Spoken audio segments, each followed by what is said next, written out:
So this is the second part, I guess, of what we are looking at today.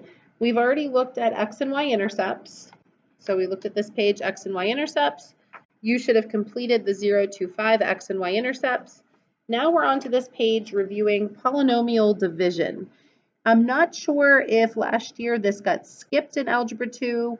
Some of you coming from other schools, you might have seen different methods. I'm going to show you a couple methods. I'm going to show you synthetic division and also the box method for division. You pick which one is going to work for you. So the box method for division says if you want to divide a polynomial by another polynomial, what you do is you set up a box. I'm not sure how many boxes I'm going to need, maybe that many. M minus 8 goes on the outside of your box because that is the divisor. If this is the dividend, the quotient is going to be up here on the outside of the box. So the divisor times the quotient will get you back to your dividend, right? This times this should get you back to where you started. Multiplication is the inverse of division. So if I know that m squared is in my dividend, I'm going to put m squared inside my box. Now I'm going to fill out this spot right here because m times m will give me m squared. So now I can fill in this box. M times negative 8 is negative 8m. Now these two boxes together are my dividend. How many m's do you see? I see negative 7m. That tells me that 1m has to go in this box because isn't negative 8 plus 1 negative 7? So negative 8 plus 1 is negative 7. So now I can start to fill in the top up here in my quotient. If I already have an m, isn't this just 1? 1 times m is 1m. Now 1 times negative 8 is negative 8, so that goes down here. How much did I need to get in my dividend? I needed to get negative 11. So I need to put a negative 3 on this diagonal so that together that adds up to the negative 11 in my dividend. But look, this is really just a remainder, right? I already have m plus 1. I can't go past that to a constant. So this is really just my remainder. So my my quotient is m plus 1, and it had a remainder of negative 3. I'm most interested in this m plus 1. That's going to turn into a slant asymptote for us. So we need to be able to do division to find asymptotes for our graph. So I'm going to show you example 2 using the box method again, but then I'm going to show you a shortcut called synthetic division, and you can decide which way you like doing best. So to set up the box method, I'm going to put n minus 6 outside the box. I need to get n squared in my dividend, so that's going inside the dividend box. So that tells me that n goes up here. N times n is n squared. N times negative 6, negative 6n. How many n's did I want in my dividend? I wanted negative 1. So if I currently have negative 6, but I want to get to negative 1, I'm going to have to add 5 n's.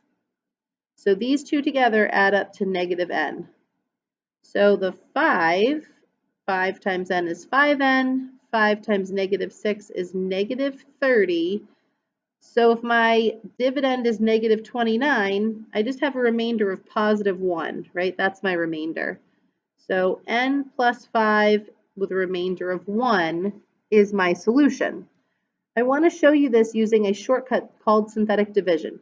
If you like the box method, just kind of ignore me for a minute. But I just want to show you to do synthetic division, you take the opposite of this factor. So n minus 6, I'm going to plug in positive 6 into an array of numbers from these coefficients. So positive 1, negative 1, and negative 29. So look what happens. I bring down the 1. 6 times 1 is 6. Negative 1 plus 6 is 5.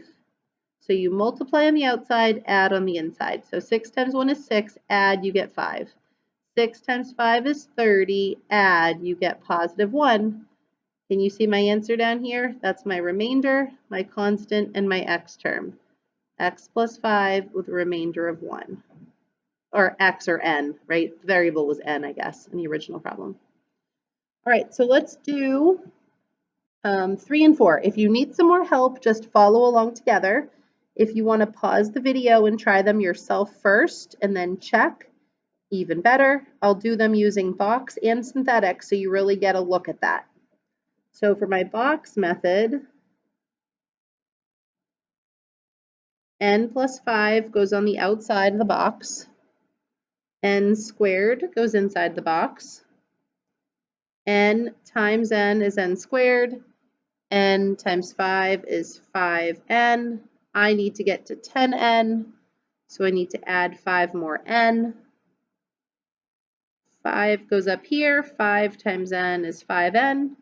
5 times 5 is 25. I need to get to positive 18, so I have to subtract 7. So n plus 5 with a remainder of negative 7, right, is my answer. Negative 7.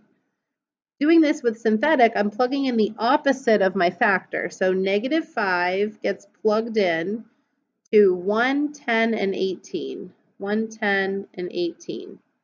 Bring down the 1. Negative 5 times 1 is negative 5. 5 when you add them together. Negative 25. Negative 7 when you add them together. N plus 5 with a remainder of negative 7. So they come out the same, box method or synthetic. It's just whichever one you're more comfortable with. All right, here's the last one. I'll do it both ways one last time, and then you're going to try a few using division yourself. So let's see, k minus 1 goes on the outside of the box. I'm trying to get to k squared. So k times k is k squared. K times negative 1 is negative k. I'm trying to get to negative 7k, so I have to subtract 6 more k. So negative 6 times k is negative 6k. Negative 6 times negative 1 is 6. I'm trying to get to 10, so I have to add 4 more. So my remainder is 4. So k minus 6 with a remainder of 4. If I do it using synthetic, I put positive 1 on the outside, 1, negative 7, and 10 on the inside. Bring down the 1. 1 times 1 is 1, negative 6. 1 times negative 6 is negative 6, remainder of 4. So k minus 6 with a remainder of 4. So you've had a little review of polynomial division. Pick one of those two methods, and you should have already done the front page of 025, finding x and y intercepts. So you're going to finish up by doing these 4 division problems on the back page, set them up using synthetic or the box method, and you're sending a picture of all of 025 to get credit for today's work. Thanks.